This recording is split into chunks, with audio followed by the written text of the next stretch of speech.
Alright guys, I hope you're well. It's only November here and I'm taking you on a stroll around one of me and my dog's favourite spots. It's a little valley park on the Cheshire Plains and the weather's just turning, but there's still a good few late season fungi popping up. I've noticed some examples of really typical fun species, so I thought I'd show you. Hope you enjoy. Right, so here we've got a nice set of wood blewits, Lepista nuda. As you can see, we've got this nice brown, slightly almost opaque here cap because they're a bit soggy.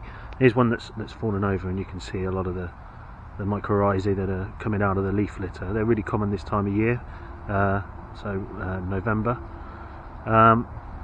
The gills are slightly purple, and I'm not sure if you can see there, it's a bit of a naff specimen, but they're slightly sinuate, meaning they kind of they dip a little bit before they attach to the stem, which is slightly lilac itself.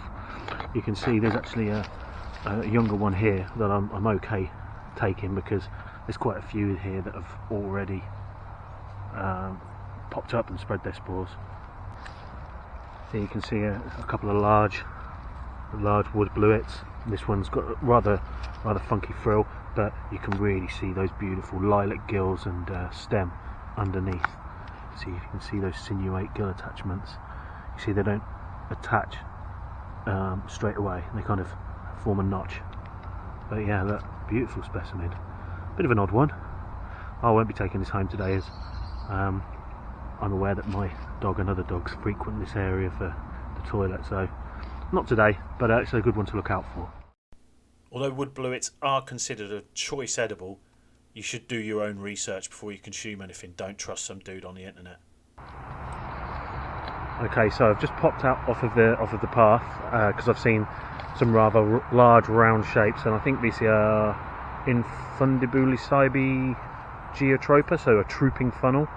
I've seen them in this area before, and they do occur quite frequently, but you've got to check out the size of this bad boy. Look,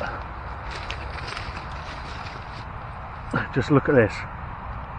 One of the largest freestanding mushrooms I think I've seen. But yeah, he's crazy. Look at the size of him. Look at him wobble. Whoa.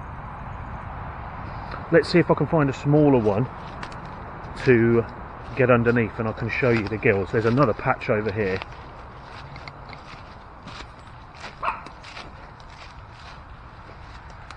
As you can see right here. See if we can get under there. You can see the gills are attached and run down the stem. They're not particularly crowded, which makes this mushroom pretty easy to identify, I think, especially with that kind of dimple in the middle forming the funnel shape from which the common name is derived. But yeah, quite a few in this area, as you can see. Don't mind Mochi. But yeah, a little bit too close to the main road for me. Maybe another time in another patch. Interesting, the trooping funnel used to be in the genus Clytocybe, along with the wood blewit and another species that we're going to have a look at a little bit later in the video. Taxonomists have since changed the name, but as with all mushrooms, they tend to get moved around a lot. Anyway, quick side note.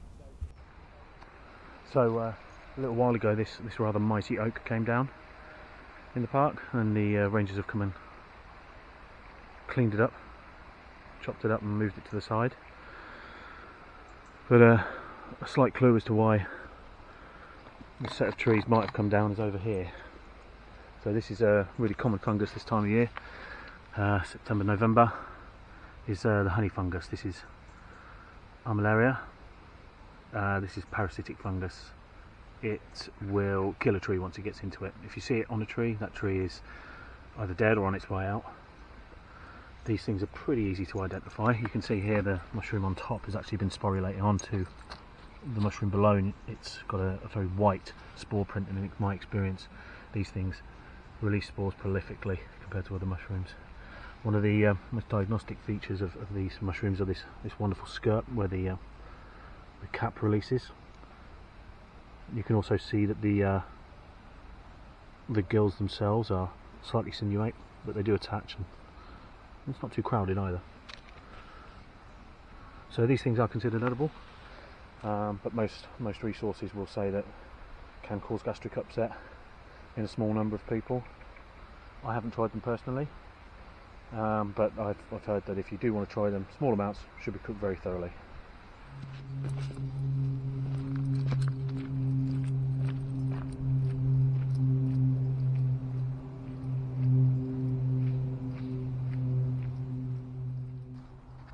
So just popped off the track again because I saw something out the corner of my eye, and we've got a lovely flush of clouded Agaric. I think it's Clitocybe nebularis. The nebularis part obviously coming from clouds, that kind of thing, nebula. Ooh. But you can see you've got some really old ones down here underneath this downed conifer. But if we go in, you can see some of the more fresh specimens. We'll see if we can get one of these, show you underneath. And again, like other Clitocybe, coming out the leaf litter, you see the mycorrhizae there. The gills are decurrent, they're attaching and running down the stem. The gills on this one are quite clouded. Clouded? Crowded. Idiot. But one of the defining features I find for these guys is this kind of slightly dark umbo that fades outwards into a tan. Some people consider them really good edibles, but it has been recorded that these can cause some really nasty gastric upset in some people, as with a lot of mushrooms, it seems. So I'd steer clear of these. I know some people would disagree with me, but I prefer to err on the side of caution.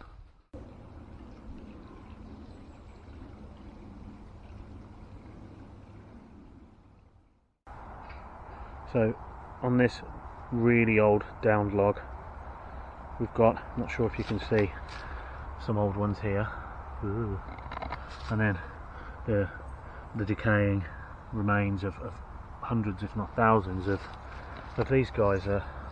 Clustered bonnet.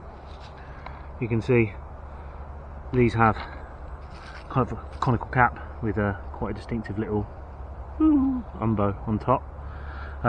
Underneath, really widely spaced gills, and a very reddish stem as they get older. Not particularly interesting in my opinion. It's just one of the larger groups of mushrooms that you find in this kind of habit. Mycenia, kind of fairy bonnets, you'll find them all over the place a lot of the times of the year. Some of them look really small and delicate, and some of them occur in large clusters like this. Anyway, just another nice aside.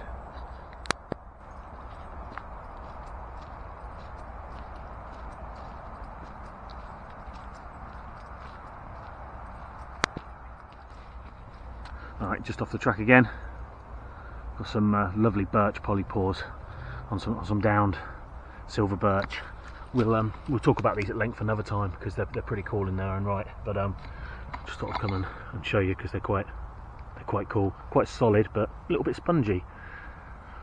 One of those mushrooms that you wish was edible, but it's not really. Anyway, pretty cool. Look, point.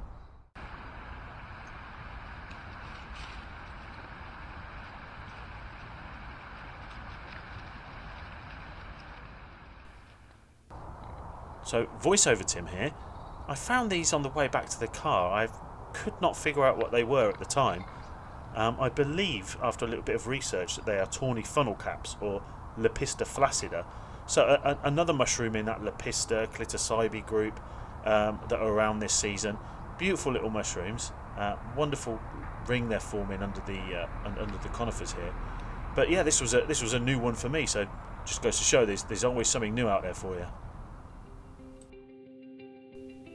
Thanks for watching, guys. If you've got any questions or comments about what we've looked at today, feel free to leave it below. See ya.